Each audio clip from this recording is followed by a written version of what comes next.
আমি সকলোৱে গম পাওঁ কাৰ্বি আংলঙৰ ভূমিপুত্ৰসকলে কাৰ্বি আংলঙৰ খিলঞ্জীয়াসকলে যোৱা 6 ডিচেম্বৰৰ পৰা আৰম্ভ কৰি 16 দিনীয়া যি অনিৰ্দিষ্টকালীন অন্বেষণৰ কাৰ্যসূচী গ্ৰহণ কৰিলে সেই সংগ্ৰামৰ প্ৰতি সন্মান জনাই অসম চৰকাৰ কাৰ্বি আংলং মাছ কাউন্সিলৰ উদ্যোগত যোৱা 26 ডিচেম্বৰ তাৰিখে গুৱাহাটী চিফ মিনিষ্টাৰ অফিচত ত্ৰিপাক্ষিক বৈঠক এটা বহি পেলাই তাত অতি গুৰুত্বপূৰ্ণ আমাৰ আন্দোলনকাৰী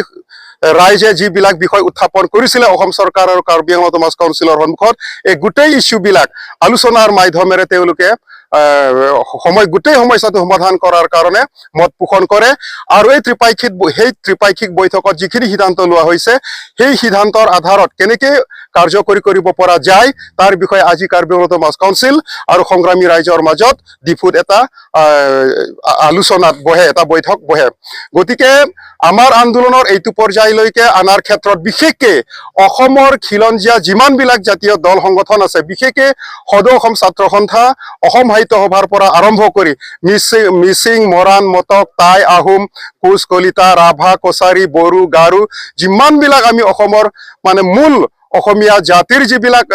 জনগোষ্ঠীয় লোক আছে এই সকলো জনগোষ্ঠীয় লোকবিলাকে সমৰ্থন আগবঢ়োৱাৰ কাৰণে আমাৰ দুখৰ দিনত তেওঁলোকে একেলগে থিয় দিয়াৰ কাৰণে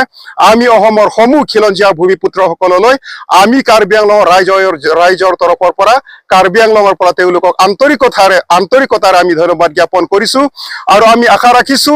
আমাৰ এই খিলঞ্জীয়া ঐক্য অনাগত দিনবিলাকতো আমি জীয়াই ৰাখিব পাৰিম কাৰণ কাৰ্বি আংলঙৰ ভূমিপুত্ৰসকলে যিটো ভূমিৰ সমস্যাত ভুগি আছে আজি এই ভূমিৰ সমস্যাই আমাৰ ভৱিষ্যতৰ জাতীয় মানে অস্তিত্ব বিপন্ন কৰি গঢ়ি তোলাৰ যি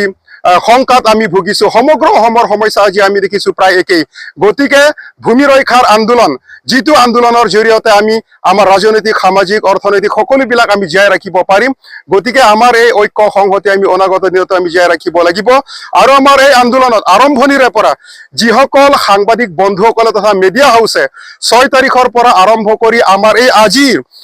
বৰ্তমান পৰ্যায়ত অনাৰ ক্ষেত্ৰত তেওঁলোকে যি ধৰণে প্ৰচাৰ মাধ্যমে আমাৰ লগত সহায় সহযোগিতা আগবঢ়ালে সকলো মিডিয়া হাউচ আৰু সাংবাদিক বন্ধুসকললৈ আমাৰ তৰফৰ পৰা আমি আন্তৰিকতাৰে তেওঁলোকে নিজৰ প্ৰাণক তুচ্ছ জ্ঞান কৰি তেওঁলোকে পুলিচৰ গুলিৰ তলত তেওঁলোকে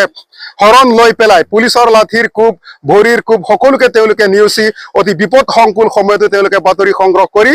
বাতৰি প্ৰচাৰ কৰি আমাৰ এই আন্দোলনক অধিক জনপ্ৰিয় কৰি গঢ়ি তোলাত তেওঁলোকে বিশেষ ভূমিকা গ্ৰহণ কৰিলে তাৰ কাৰণে আমি কাৰ্বি আংলঙৰ যিখিনি মিডিয়া হাউচ আছে ইয়াৰ লগতে ৰাজ্যিক পৰ্যায়ত যিখিনি মিডিয়া হাউচ আছে সকলো মিডিয়া হাউচ আৰু সাংবাদিক বন্ধুসকললৈ আমাৰ তৰফৰ পৰা আমি